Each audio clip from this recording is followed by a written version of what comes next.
Welcome back, dreamers. I don't know why I do this every time I start a video. Like, why is this crossing my hands? What is up, dreamers? Today we are back at it. Episode 14 of the series. We are almost done. We have about a week and a half left of episodes. And I'm very, very, very excited for the episodes for next week. But today we are going to look at a couple clips. Remember, trigger warning for anxiety, depression, suicide, racism, homophobia, toxic family, toxic relationships, you name it, we got it. And today we're going to look at a couple clips from a party that I had. A very small party in quarantine for my birthday coming out. I'm dead. My birthday, going away, and graduation party. I combined them all. My mom was trying to invite more people than I wanted, and I was like, no, I ain't getting this disease. And even when I had this party, I separated myself from everybody else. I didn't want to hug anyone or touch anyone or be a part of anyone. I had literally hand sanitizer on hand. I had my mask on hand, and I stayed away.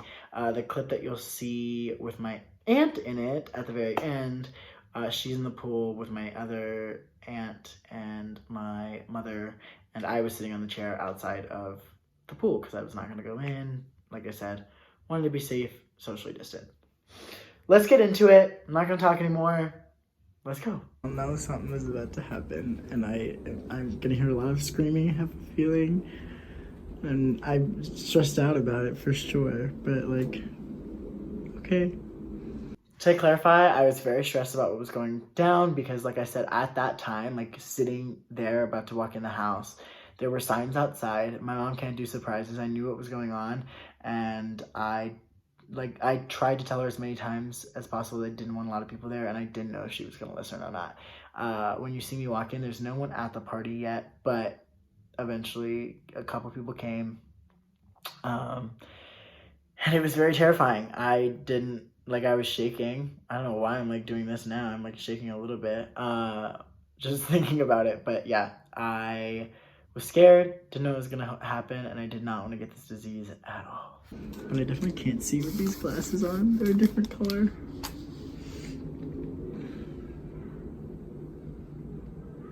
I'll just wait. What's going on? I don't know what's going on. Hi, hold on. Can I use the bathroom, please? What? I have to use the bathroom so bad. Oh. Okay, well, I'm gonna take a video and... Oh, you can't... Okay. Go ahead. You can come in. Oh. I have a lot of stuff in my hands, so...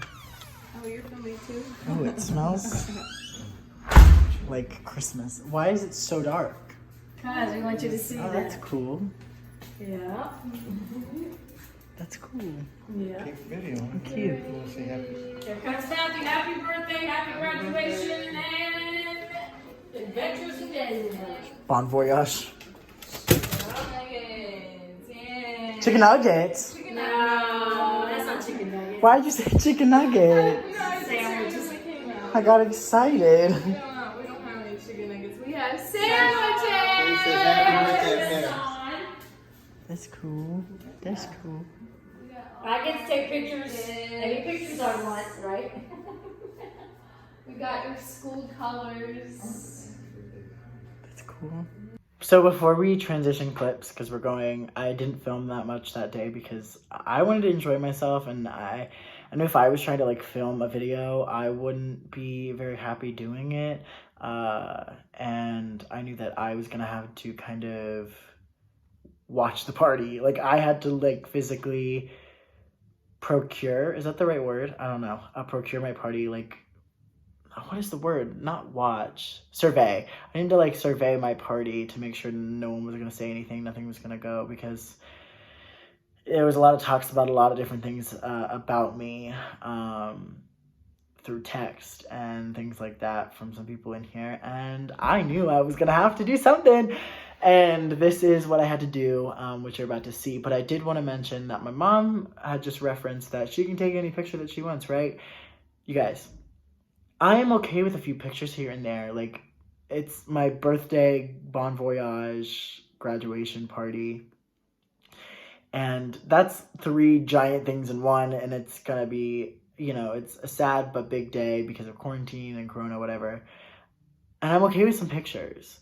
But no, you don't get the right to just take pictures of me whenever you want. You don't get to take video whenever you want. That's what happened my entire life. And I was, I just want to enjoy days. I just don't want any video cameras around. I don't want to take pictures. Those are the best days. When you can go with people and not take a single picture, but remember the entire day. Those are the best days. And those are the people that I want to surround myself with.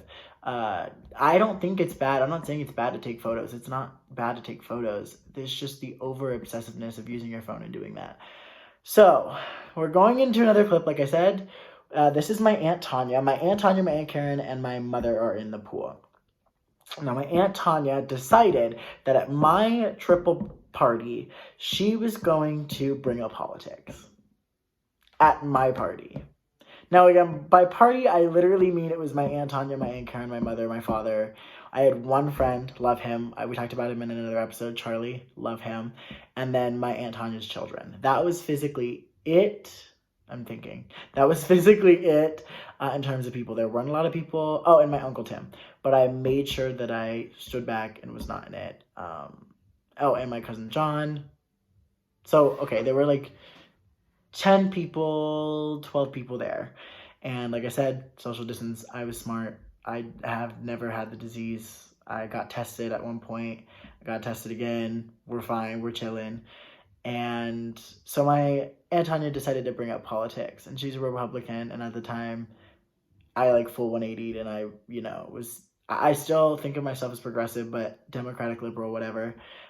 So we're gonna kind of look at a different perspective now to convince somebody else who is in my family, but doesn't talk to me that much because there is major history between her and my aunt and me, and trying to save this family, and it did not happen. I'm gonna link in the description a video called What Problems. It's a poem that I wrote about their relationship. My 2 aunts who hadn't spoken for 5 years, who really have not still spoken, who have the same age children, they're blood related and won't talk to each other. That's going to be in the description. You can go watch it. It's just like a little poem, kind of explain a little bit of it, and get you ready for my Aunt April's episode as well. So this is my Aunt Tanya. Let's just see what she has to say. It was a lot longer conversation. I forgot to hit record way before, and then I started to record and got some of it. Don't know what I got. It might be a lot of reiteration. So we're just going to watch. So this world's already great. And if you don't think it's great, then please go live somewhere else, like Venezuela, and see how you like it. And if you love it, come back and tell me. Just come back and tell me. I didn't say it wasn't perfect. I said it's perfect for a white cisgender male. If you an opportunity, look at the women who are being mauled in Israel and stuff. Those women are being raped every single day. They are being persecuted every single day. I would just like to state that 1 in every 4 women in the world. Listen to how crazy that sounds. 1 in every 4 women in the world are raped at some point in their life. 1 in 4. Not just in Israel, not just in France, not just the United States, the world. This is a global issue. And the fact that this needs to even be said is ridiculous. It's crazy. Men also, I want to include everyone. 1 in 4 women in the world are raped. I don't know what that statistic is for men. I know it's probably a little bit lower. It happens a little less, but it does not negate the fact that it still happens to men. So, we're including everyone. We have to make sure that we're inclusive in my videos and in the world, because we gotta stop pitting people against each other, men and women, black and white, gay, straight. We have to stop pitting people against each other, so we can come together and make this world a genuinely good place to live in.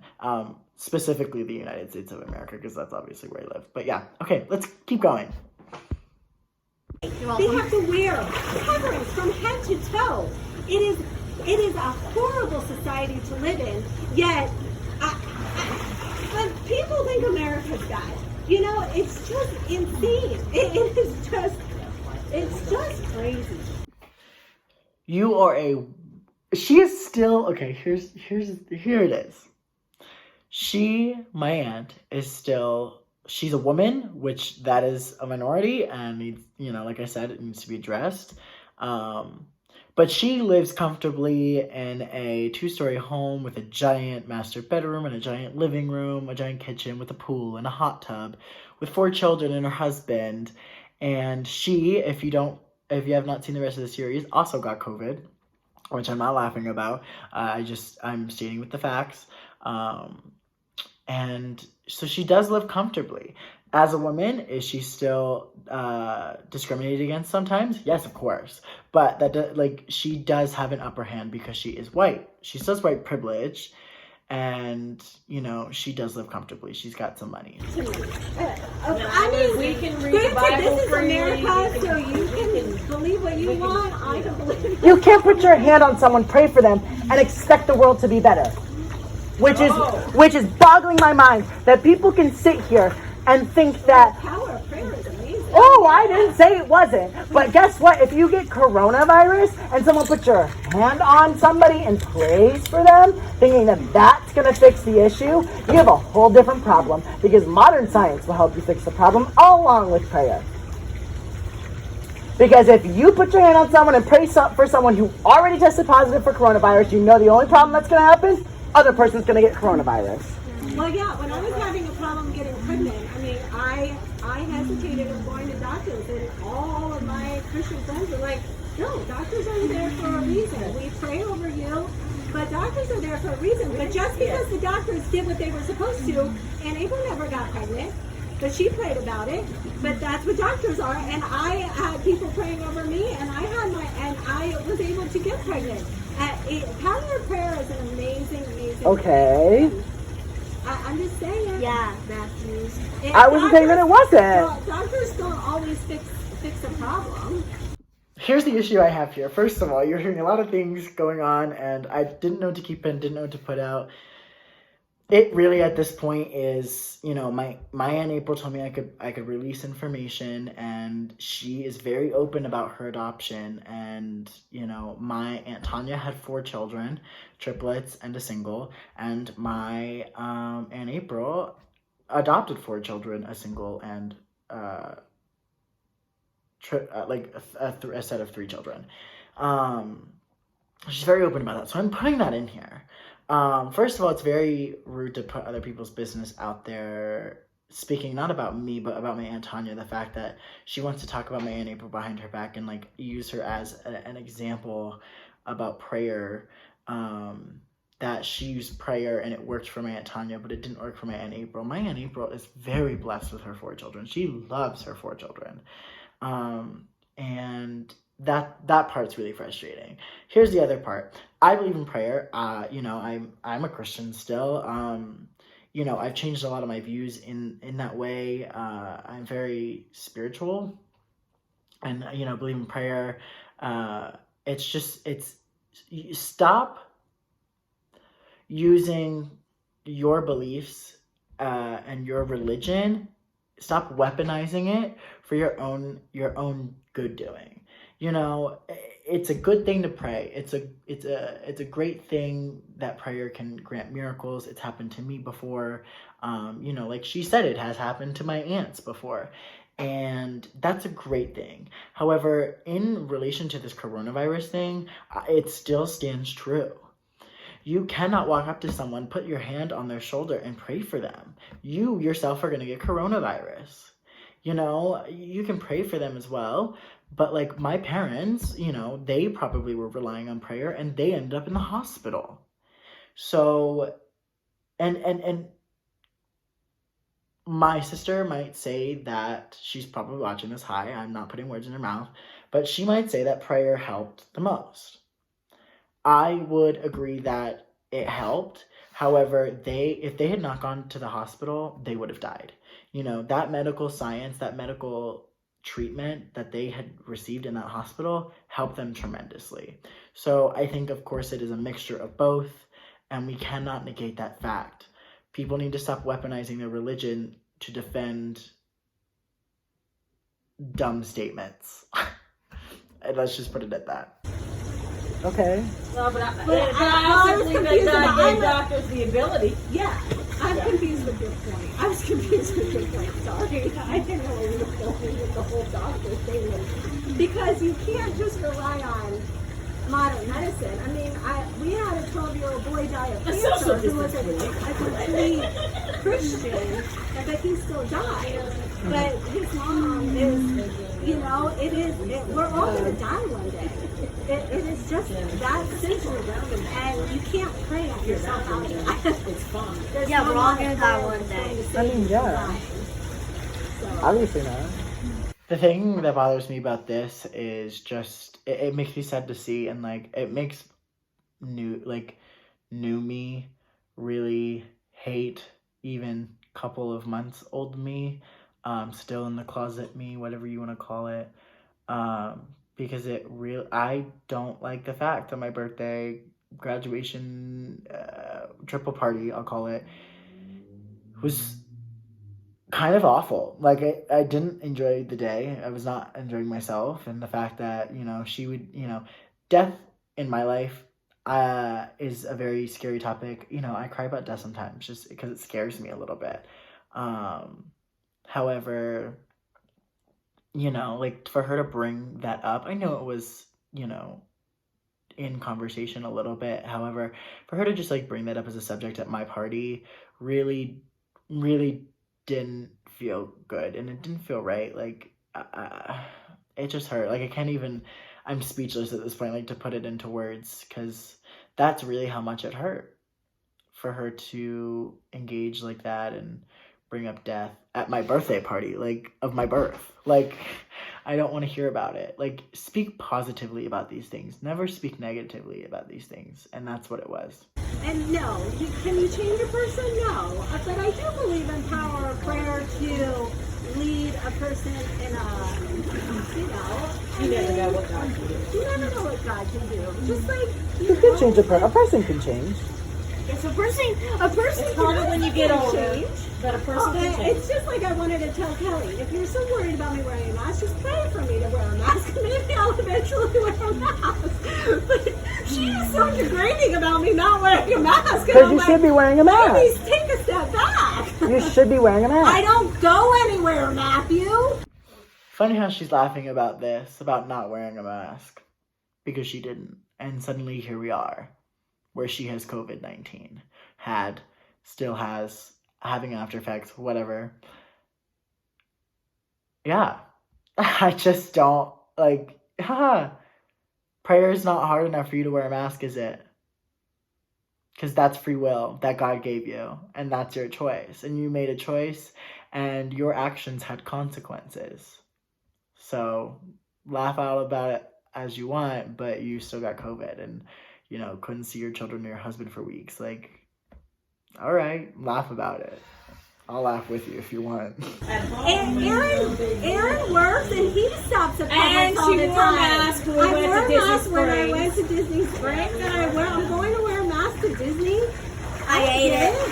But I don't go anywhere. I don't wear a mask around my friend, like my neighbors. They play with the neighbors' kids, but you know, they've been playing together for 3 months, and We haven't don't wear gotten masks sick, so, when we see each other. yeah.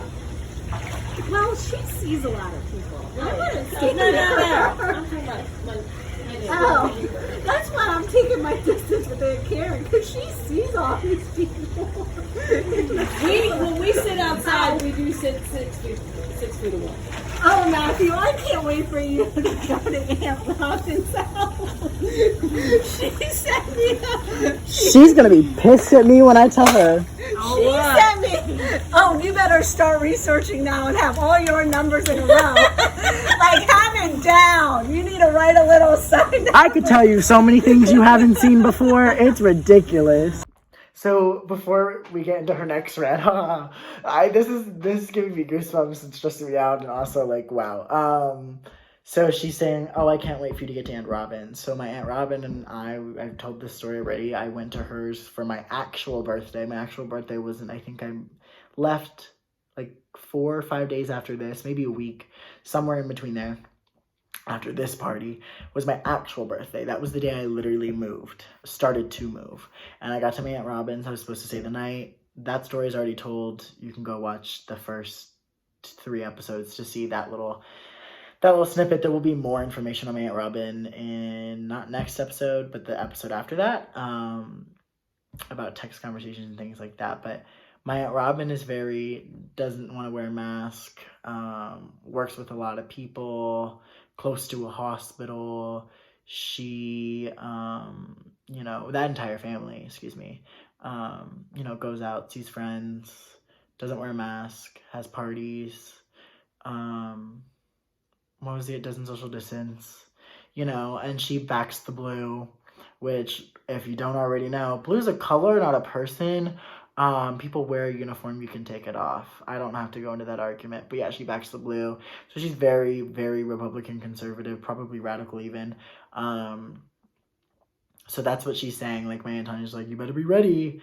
And like, I don't need to bring this up with anyone. I don't need to fight anyone else, but like, it didn't end up well with my Aunt Robin and I, because guess what? We have our differences. And as much as I wanted the relationship with my cousins,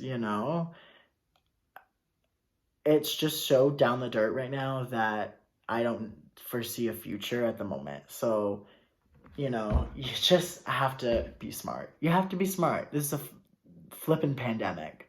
It's a flippin' pandemic. A global pandemic.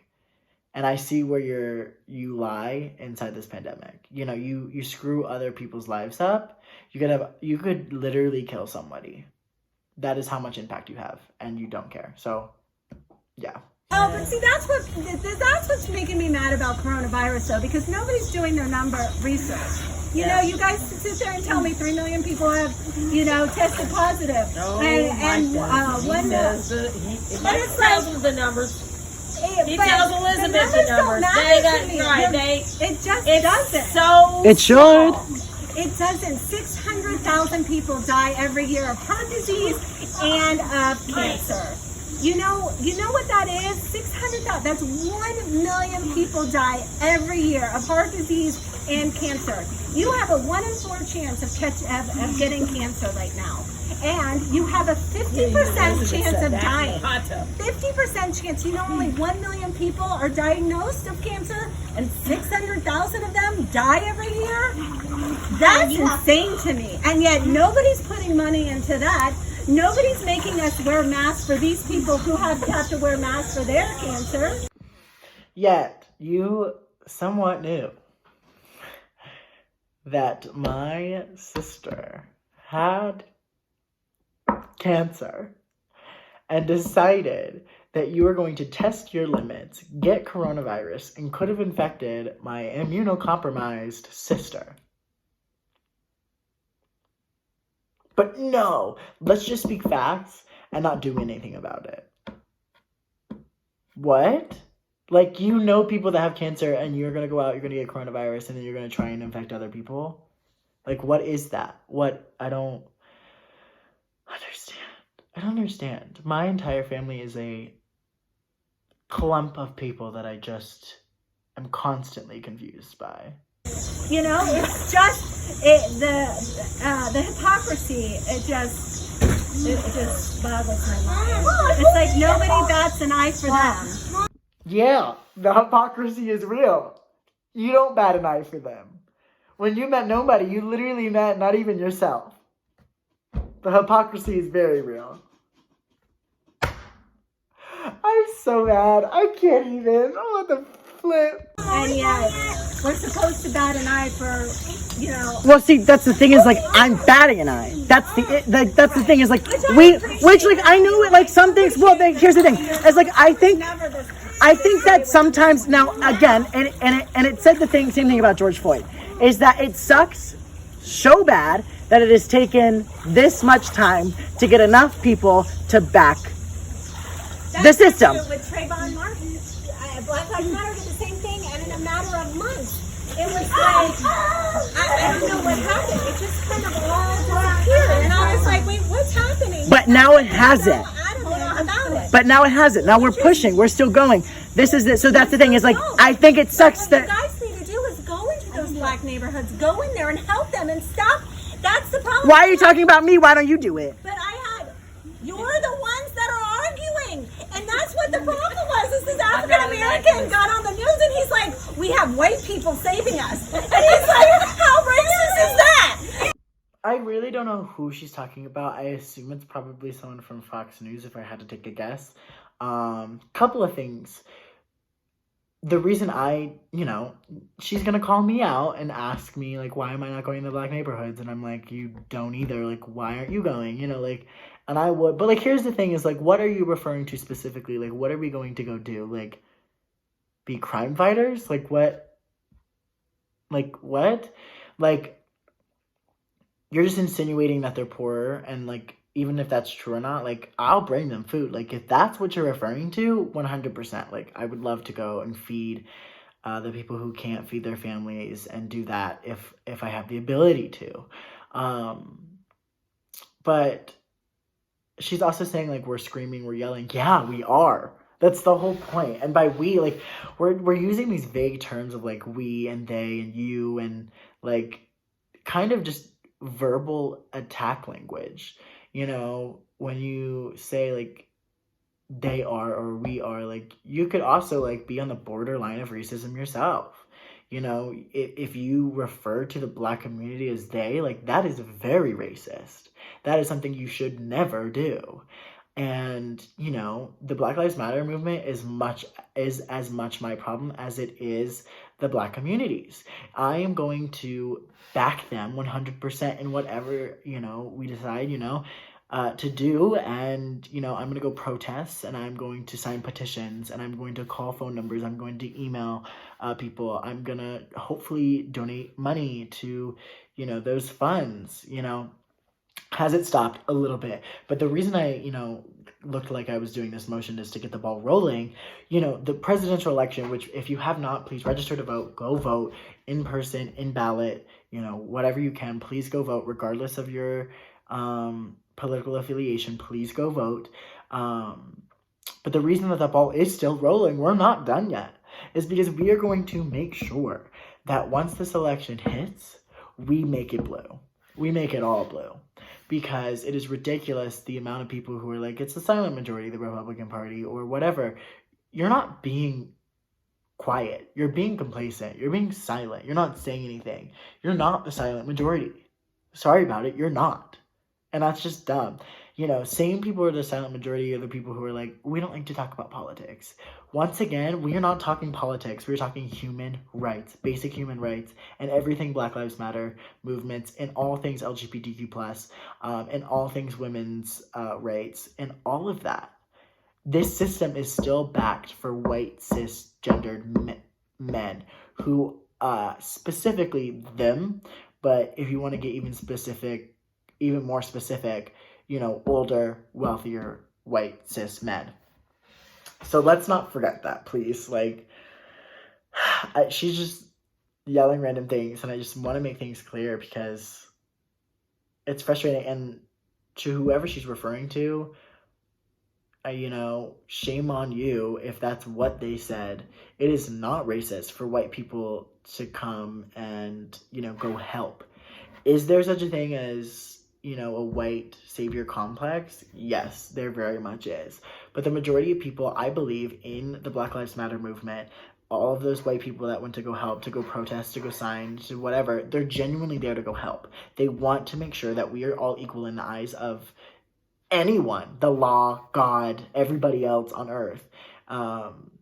So if that person said that was racist, then I don't know the specifics on it, so I don't really want to talk about it. But, I believe the majority of the white people who were trying to help were there to help. And he was actually calling everybody else out he just thought it was the dumbest thing ever that white people were trying to save his community. And I don't know. You just need to go into these African American communities and help. So why don't you? I'm confused. Because I don't have a problem. You are admitting to yourself that you do not have a problem with the way America is going. Must be nice to be very privileged living in a 2-story house that's really big with a pool. Must be nice. So just because you don't have a problem with the fact that black people are more poor, you don't want to go into these neighborhoods to help them, but I have to. I would gladly do it, but you should also be there to help me by my side. Don't do it, please, because you guys keep complaining about it, and yet you're not doing anything about it. You're just protesting. It doesn't make any.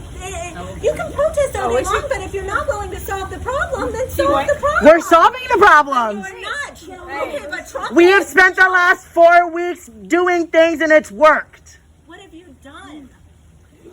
We have. You stood on the doorsteps of the. Yes, that is where the clip ends. I know it makes me mad as well, because I really wanted to know. I mean, I was there. I know what happened prior. I know what happened afterwards. There was a lot of statistics thrown out. Like, before the video started, there were a lot of statistics, and then afterwards, we just kind of continued the conversation a little bit more. And then, of course, she kind of laughed at my political affiliation, because as you do as a family member, you laugh at other people's political affiliation. And I, of course, attacked back, because I'm not going to sit here anymore and act like it's okay to attack my political affiliation or, how I act in the world. It's irresponsible, disgraceful, and you are a lot older than me. Stop fighting me. I don't understand that at all. So we did do a lot, and she wants to use these languages. I know I just did it, but, again, she likes to say, you guys. I don't know what that's referring to. I don't know if she's talking about the radical left. I don't know if she's talking about just the left. If she's just talking about people who she thinks that are socialist. I don't know if she's talking, I don't know who she's referring to. But if she's referring to the people who were trying to help the situation, if she's talking about the Black Lives Matter movement people, then we did do a lot while protesting. Did it stop? Is it stopped? Yes. There's a new agenda. She's right. We need to find a solution. So we are. We're voting in blue, and we will continue to write and change the laws that change the world for the better. And we are hiring. We are voting in people as the population that will do this for us. And at our level, at my job, for a teacher's job, they're doing it at their level. For a construction worker's job, they're doing it at their level. We are helping these people in every way we can, then voting in the higher people that can actually, use their hands to physically write new laws, amendments, change the Constitution, and all of that jazz. And you know what? We're going to find out. We're going to find out in a week and a half if it worked. And if it did not, which I doubt it won't, because I have a very strong feeling that this is the one. But I have, if it doesn't, we're going to keep trying. We're not going to stop until that orange Cheeto Puff is out of office. We are not going to stop until we have a better earth to leave our children, a Green New Deal, hopefully college for all. These are the issues we need to be talking about. Marriage rights for LGBTQ plus members, to keep it, to abide by it, to have in the Constitution, to never be removed. Equal, taking the wage gap and making sure that it does not exist, that there is no gap, based off of age or race or sexuality, that it is only based on experience, and making sure that we have people higher up that are checking that as well, because, we need to be checked in biases. So we are trying to help. We are trying to do this. So remember, go vote if you can. Very short episode, but it just shows you how my entire family is kind of the same way. It's very much a pattern. And it's also because everyone in my family pretty much is a Trump supporter. Again, there's a very huge difference between Trump supporters and Republicans. At least I hope majority of people can see that. Because I can respect a Republican. I will not respect a Trump supporter. I'm sorry about it. You won't get my respect, because it's disrespectful that you can sit there and talk about my rights when you're not gay, and that they can be just taken away. So it's very disrespectful. So remember, it all starts with an idea, next episode, you're going to get my Aunt April story. It's crazy. It's wild. I love y'all. Remember, it all starts with an idea. Dream big, guys.